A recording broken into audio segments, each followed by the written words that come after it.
Hello students, welcome back. Today we'll continue the lesson, the singing lesson by Catherine Mansfield given in your Echoes textbook.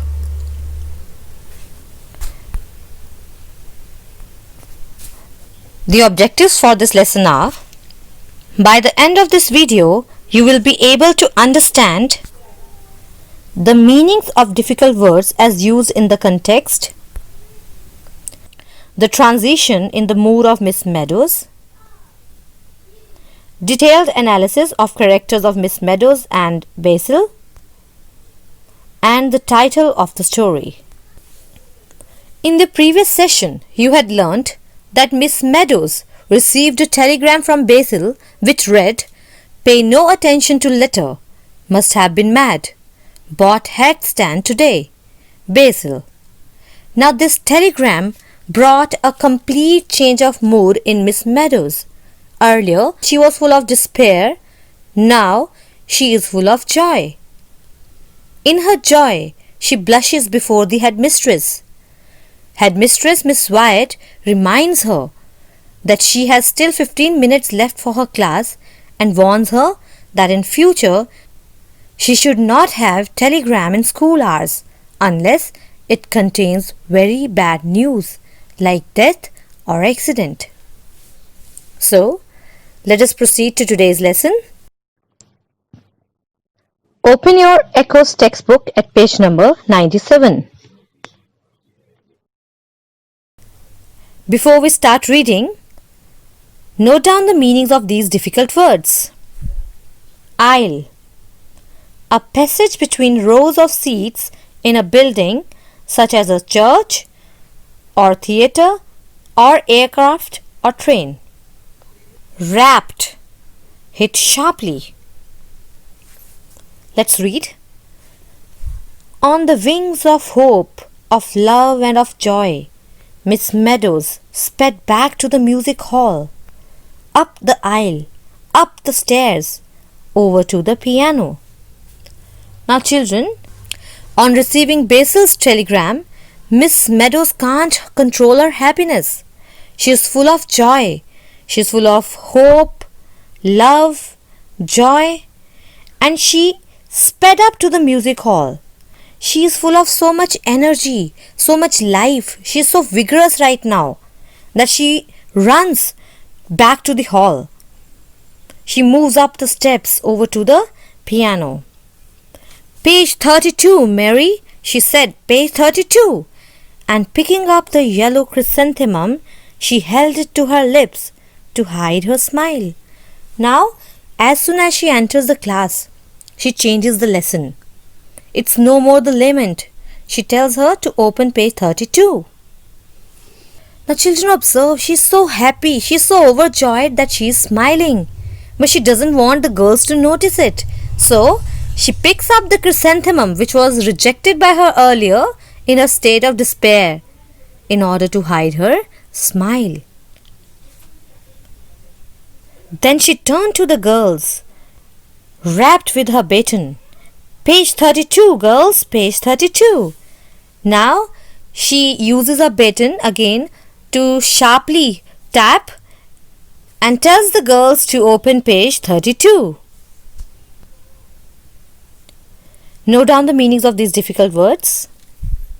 Awful, unpleasant, dreadful, extremely bad or serious, beamed, smiled radiantly, broke off, abruptly stopped talking, doleful, mournful. Let's continue reading.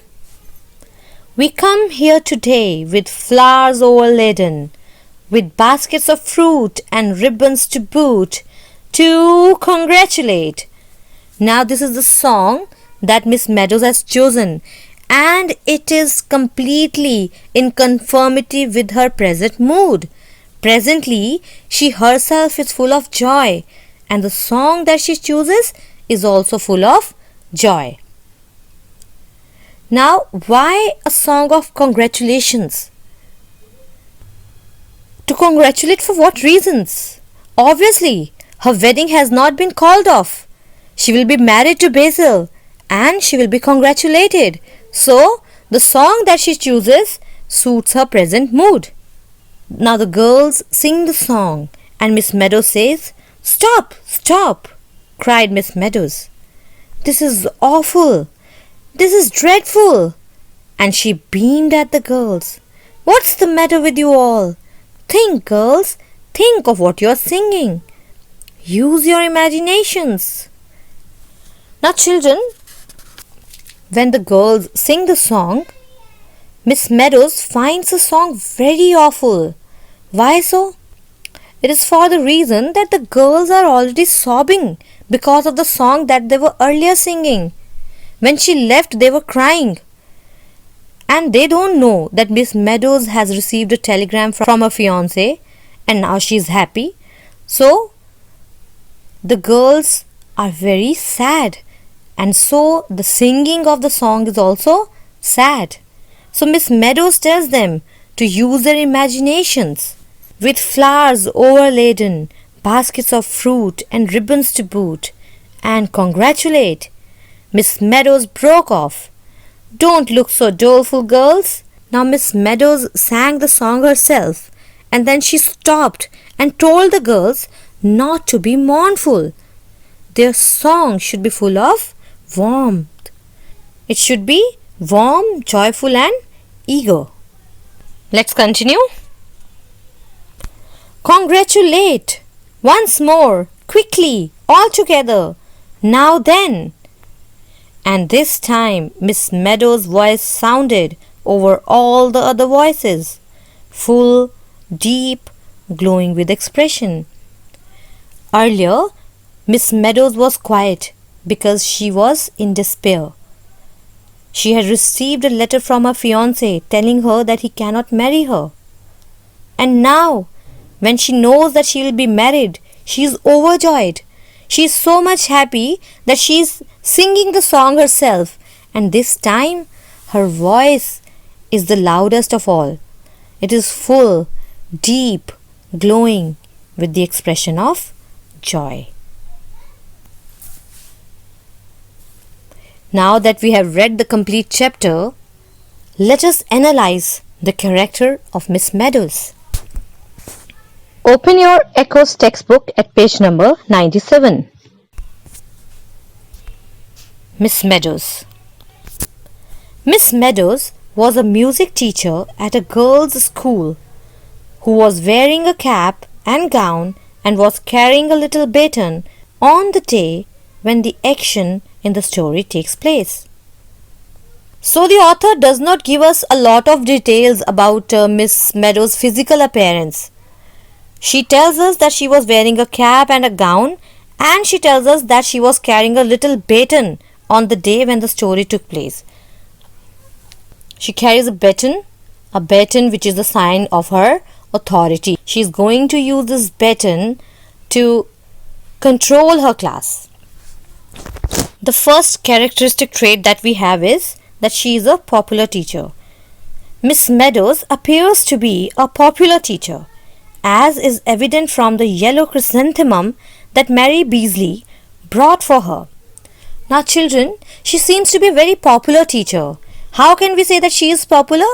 Her popularity is evident from the fact that there is a student who offers her a beautiful chrysanthemum flower every day. The child was devastated when the teacher ignored her gift. Devastated means shocked, shattered.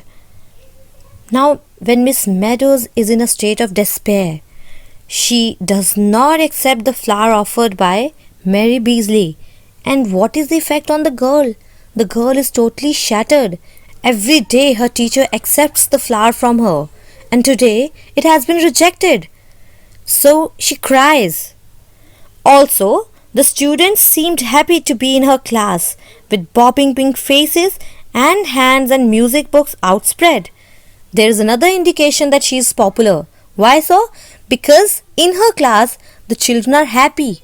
They are ready to learn. Their books are outspread and their faces are bobbing pink faces. So they are eager to attend the class of Miss Meadows. Let's proceed to the next point. a sad woman.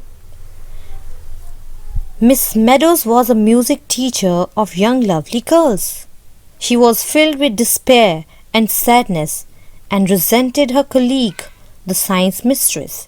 Now children, as you have observed throughout the story, Miss Meadows appears to be a sad woman. All people around her are full of joy, and there is sadness filled within her. She is filled with despair, sadness, and resented her colleague. Who is the colleague we are talking about? The science mistress. Now, when science mistress met her, she talked to her in a sweet, affected drawl. But how did Miss Meadows respond? She grimly replied to the science teacher's greetings. Grimly replied. So if somebody meets you and he smiles at you, you need to smile back. But Miss Meadows, she replied to her smile with a grimace. She was filled with so much resentment for the science mistress, as if she was hugging a sharp, wicked knife in her heart. She even stared at her with eyes full of hatred. She was totally in contrast with her colleague, and in exchange of science mistress' smile, she gave a quick grimace and passed on. So, Miss Meadows is frozen, grim, and will not be moved easily, in contrast to the science mistress, who is sweet and pale like honey. Next point. A stereotypical school teacher. Now children, what do you mean by stereotypical? Stereotypical means with qualities that people usually expect of a particular type of person, although this idea may be wrong.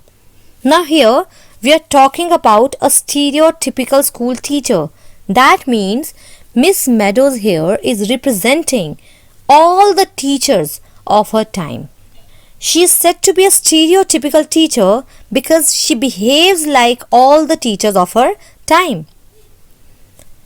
Miss Meadows was a stereotypical teacher in an all-girls school of that time.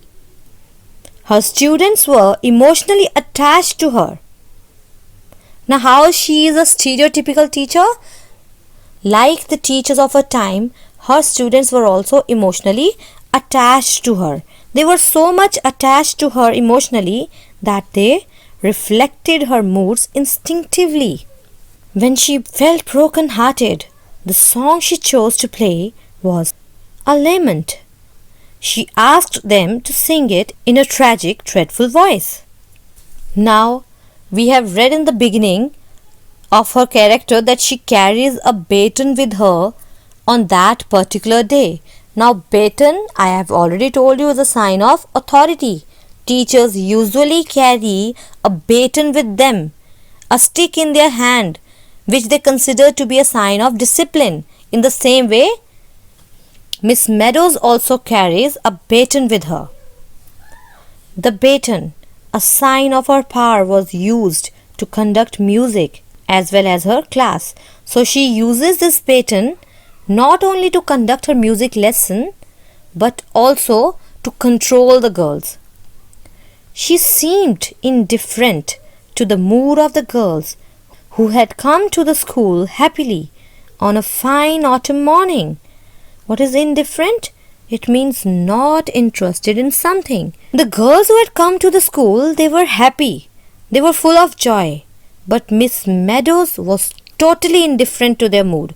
It did not affect her that the girls are happy, and so she should not behave in this way with her students.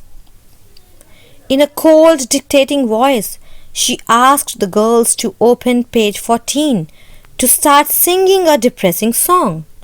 She instructed them in such a strange, stony tone that the younger girls began to feel positively frightened.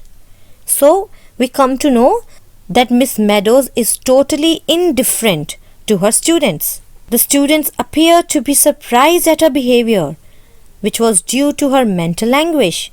Now, what is anguish? Extreme unhappiness caused by physical or mental suffering.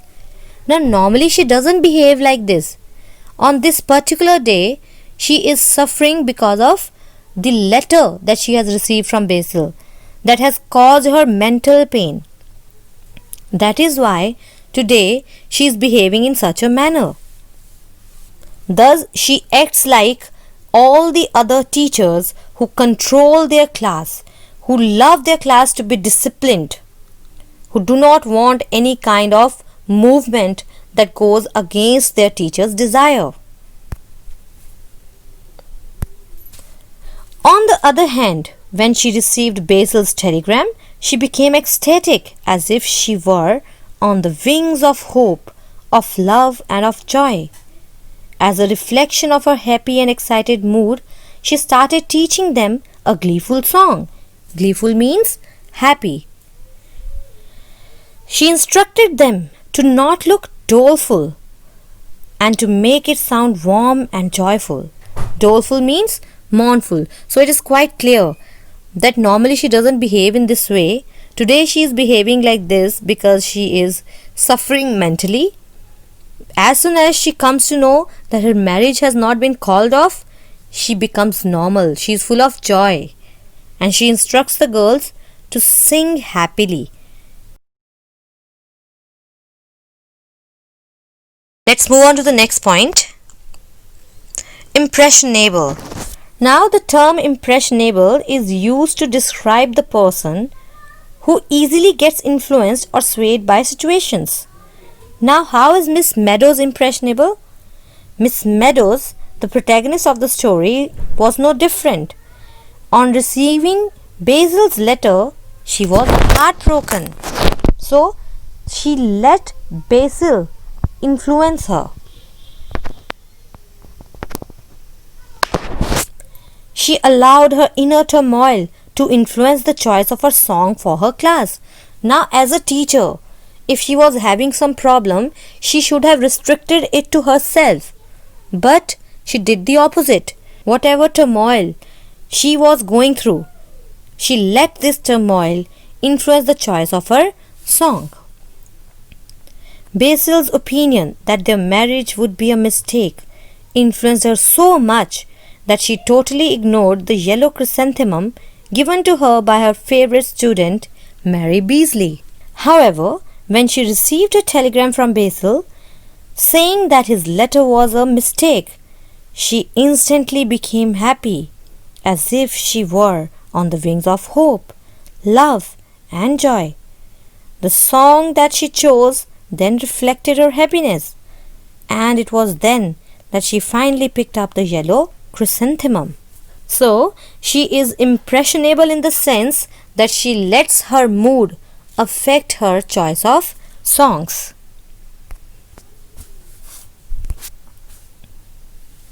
Now, this is a very important point. Insecure. Miss Meadows seemed to be very insecure about her position in society at large. At large means in a general way. When Basil sent the letter to call off their upcoming marriage, the thoughts that troubled her were that she would never be able to face the science mistress or the girls after it got known. What got known? That her engagement was broken and her marriage was called off. People had already been surprised enough at the engagement. Thus, to escape public embarrassment, she thought of disappearing somewhere. Thus, the author, Catherine Mansfield, has made the character of Miss Meadows a perfect embodiment of the 19th century woman who is educated, working, and yet suffers from a low self-esteem and a sense of helplessness and identity crisis without a man in her life. I hope you have understood the character of Miss Meadows. Now let's move on to another important character in the story, that is Basil. Basil was Miss Meadows' fiancé. He did not appear physically in the story, but we get to know him through the inner working of Miss Meadows' mind. Now, though he does not appear in the story physically, we come to know about him through the thoughts of Miss Meadows. Basil is described to be a young man of 25 who committed to marry Miss Meadows but who also appeared to be insensitive and indecisive. Let's read his character. First, an insensitive person. Basil, through his letter to Miss Meadows, appeared to be an insensitive man. How he can be insensitive? Insensitive means he doesn't care about the feelings of others. He bluntly expressed himself that their marriage, according to him, would be a mistake. This blunt expression clearly shows that he doesn't care for the feelings of others.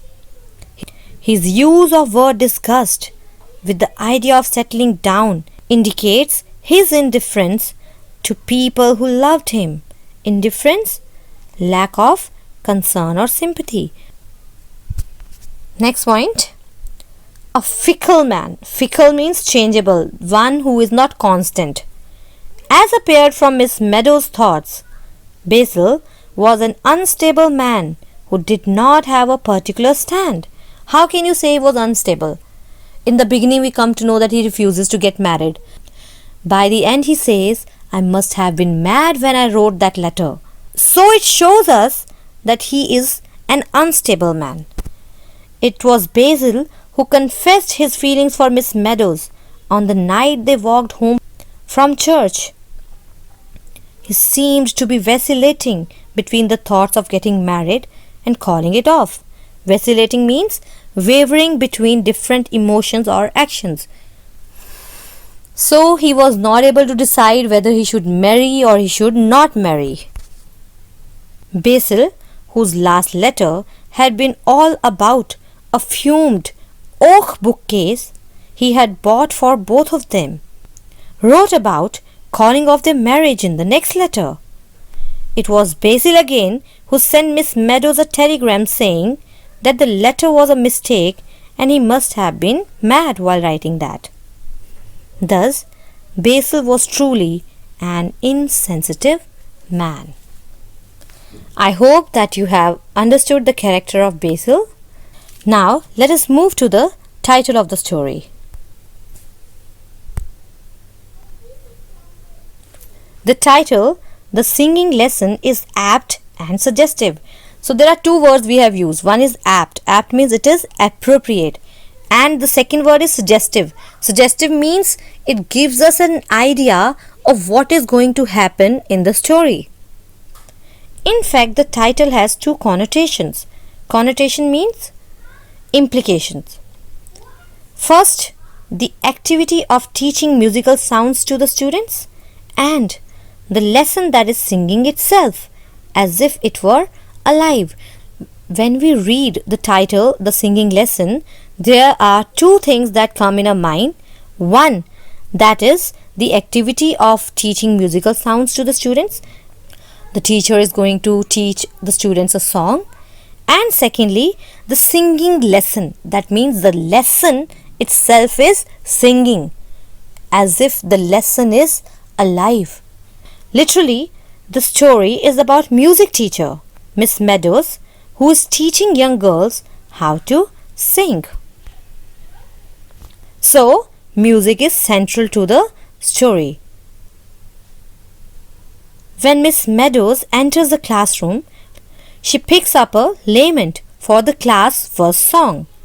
The lyrics of the song are symbolic of her heartbroken, torn self, caused by her fiancé's letter, telling her that he would not be able to marry her. So, what is the first song that Miss Meadows chooses for the class? It is a lament. And why a lament? Because she is herself sad, in despair, in cold despair. That is why she chooses a mournful song, and this mournful song is symbolic of her own inner torn self. And the reason for all this was the letter that Basil had written. Thus, she allows her troubled state to influence the choice of song for her class. The song's every note was a sigh, a sob, a groan of awful mournfulness, which truly reflects Miss Meadows' inner turmoil. Now, these words in the story show us that she is herself suffering mentally within, and the song that she has chosen also the same. Its every note is a sigh, a sob, or a groan. Turmoil, a state of great disturbance. She instructs her students not to feel any emotion while singing, and as a result, their voices are lifeless. She even ignores the yellow chrysanthemum given to her by her student Mary Beasley. As a reflection of her mood, the music continues to trot along, and the students instinctively pick up on Miss Meadows' emotions to become angry and afraid. So, the lesson that she has chosen, the singing lesson, it is a representative of her own inner turmoil. She chooses a sad song and she makes the girls sing in a way that their song is without any expressions, and as such the students pick up on the mood of their own teacher. The teacher is sad, they instinctively become sad without her even telling them anything about herself.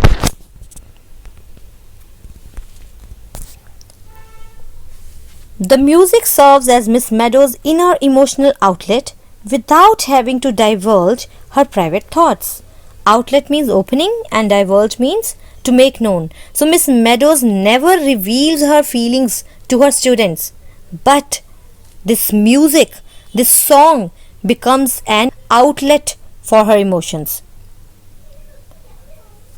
The lesson she teaches her students is like an iced fragment that transmits the impression of a certain moment, like an impressionist painting. Now children, an impressionist painting is basically style of painting. An impressionist painting is a style of painting in which the painters, they did not paint like the other painters who painted the landscapes and all. These painters painted the outdoor scenes, and they used to capture one feeling or one moment in that painting.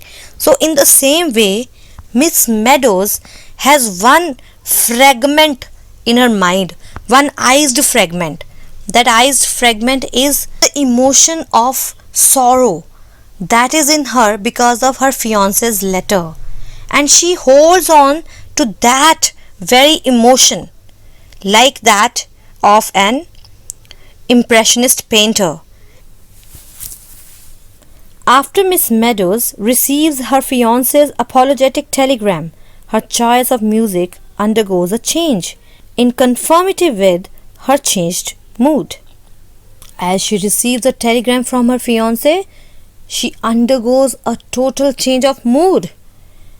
Now the song that she chooses is again based on her own feelings. Right now she is happy, so the song that she chooses is also a happy song. She sings a happier song, allowing her own voice to sing loudest, symbolizing her return to happiness. Thus, the music lesson itself appears as if it were alive. In the beginning, the lesson is sad. By the end, the lesson is full of joy. So it appears that the lesson is itself alive. Its lyrics and style of singing change with the situation. Sometimes life follows the music, and at other times music is played according to life. So in this story, the letter seems to be applicable. The letter 1 means music is played according to life.